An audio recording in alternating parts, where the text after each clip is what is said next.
Tobin Thackeray, was under the employ of Grimhaven's Board of Trustees. I fulfilled the prescribed duties of woodwork teacher to the boys during the day and was dormitory master at night. Dormitory master. I kept them in check, too. Lord knows it took all of my strength and more.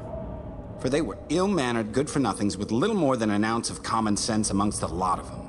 Come on. I'm not a religious man, No, and I didn't a dick. subscribe to the placards Matron insisted on hanging in my workroom. I'm a man of science and reason, placing my faith in what I see and know to be true. Okay. Had I been permitted, the motto I would have hung on the door would have read, "Keep working, you unloved bastard brats." Wow. Okay. Oh, they had their own pecking order. Much like the barnyard fowl. The bigger lads kept the younger ones in check and saved me the trouble of delivering many a clout around the ear hole. Clout around the ear hole? There was one, Rupert, a loner. Quick he was, handled the chisel as if he'd been born to it. I found it odd, for he took no note of my instruction, but turned out work that would make a grown man proud. A strange lad, with a gaze like cold gray steel and a brutal manner toward the other boys, but clever. Whew. Oh yes, too clever. Mind you, he suited my purposes well enough. Coffins. Coffins and limbs. Turn them out like clockwork, we did. Coffins and Mostly limbs. arms, but some legs too, though only the most skillful boys could work them. The curves, you see. One had to be practiced.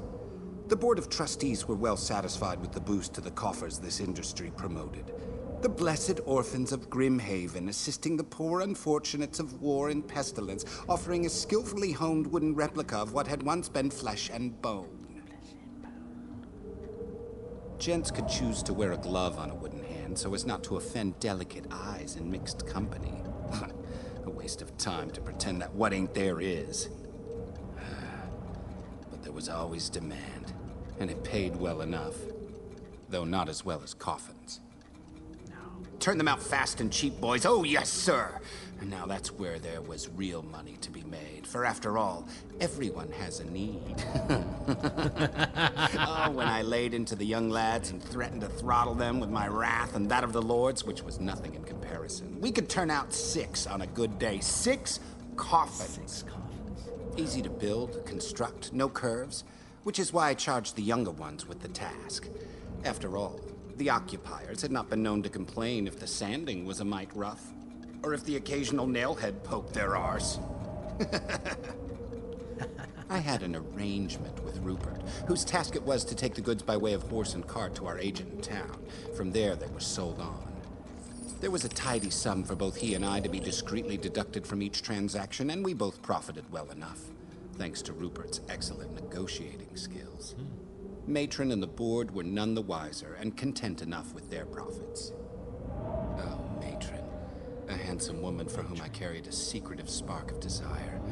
Many nights I dreamt of warming my roughened hands on that comely form, for I was comely cold form. at Grimhaven, body and soul.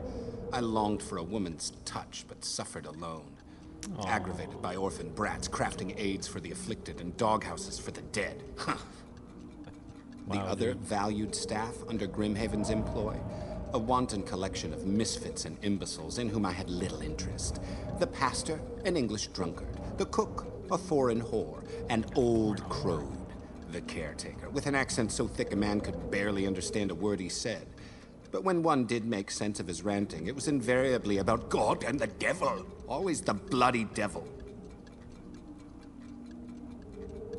Wow. Okay. Is he done?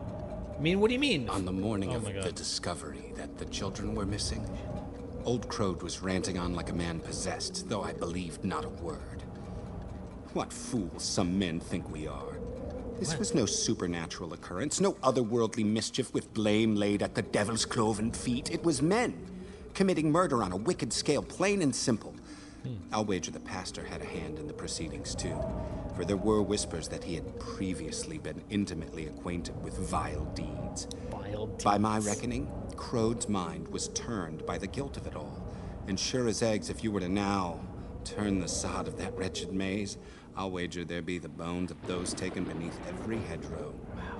Or the orchard. We're gonna find the maze. They're there, Mark me. The cook, too, an accomplice without a doubt. For why else would she be confined to a lunatic asylum? Guilty? Guilty as dogs, the lot. Guilty as The dogs. devil? Bah! There was nothing out of the ordinary at Grimhaven.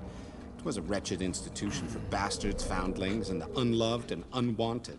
Children from whose toil others profited, and handsomely. Now what's unusual in that? It's the way of the world. All right. I had only one curious moment in the 8 years I walked the halls. What the hell? That was coincidentally the eve upon which the children disappeared. The air was strangely still and humid, with sleep proving difficult. I was making a last check of the boys' dormitory before retiring to my bed when, from the woodwork room, I heard what can only be described as a faint TikTok? ticking. Ooh.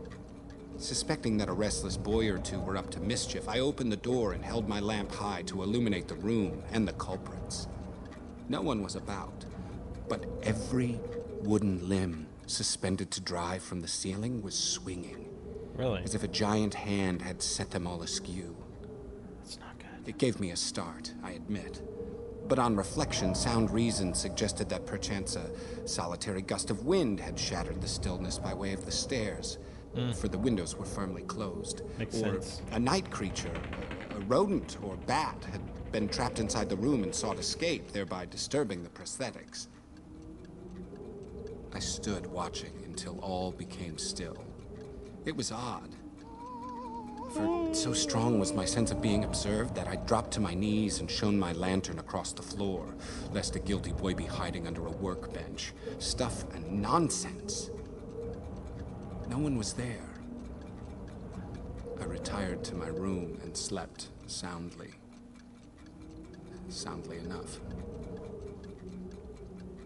In the morning, the children were gone, vanished. Their crumpled beds cold and empty, though obviously occupied earlier in the night. I stumbled from room to room, searching, seeking, trying to comprehend, then knelt at my workbench. Not in prayer, but in contemplation, for this was surely a mystery. 12 children missing. No cries, no clues, nothing. Nothing but a workroom full of empty coffins. Is he done? Wow, a lot of background dialogue. But come on, the French whore that can cook? Seriously? Why would you? Whoa, whoa, whoa, whoa, whoa! What? What the? What is that? There's some like badass spider? Some freaking cross between us. What the hell? Shit. What? Hello? Hi? Hi? What is he doing? Oh god. What are you doing? What are you doing? What the freak? What is it? Wow. Is that the hunt? Are you sure that's Huntsman? I don't know, man. It looked like a freaking spider and a, like, I don't know, some kind of bird with a beak. Wow, that was weird. Is that the Huntsman? He's not a very good hunter because he didn't do anything. He just appeared and then raw and then disappeared. He didn't even do a raw. He's just like standing there. That was freaking weird, buddy. Yeah, mommy, mommy, help! No, I don't scare easy. No way, man. Hey, Rose, you gonna talk? Damn you.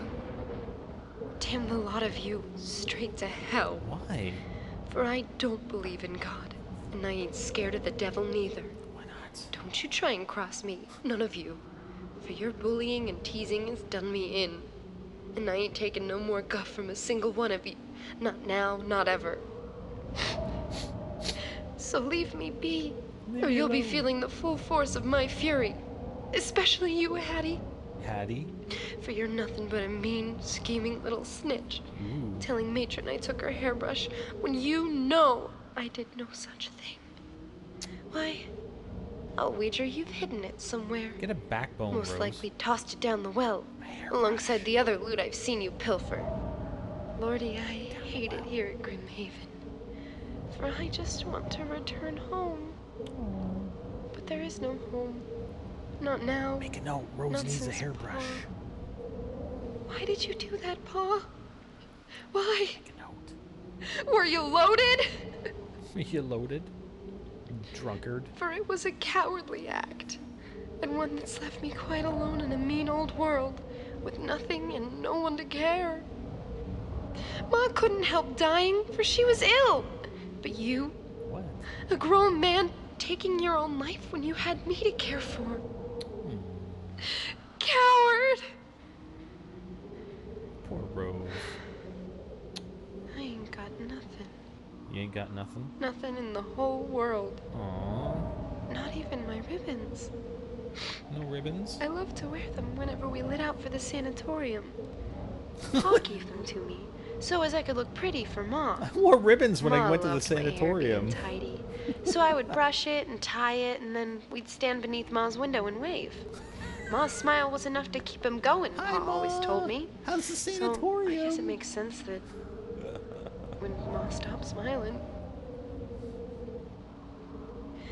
Rupert says I have nits, Knits? for he saw them jumping on my scalp last evening at supper. Knits? He says if Matron discovers my affliction, she won't just soak my tresses in kerosene oil like Ma used to. Kerosene oil? Rupert says Matron fills the old tin bath to the brim with kerosene, and then she'll put me in it and hold me under, and it'll poison me for sure, and burn my eyes and mouth out. Oh, I truly can't stand the thought. I don't know what to do. Oh no.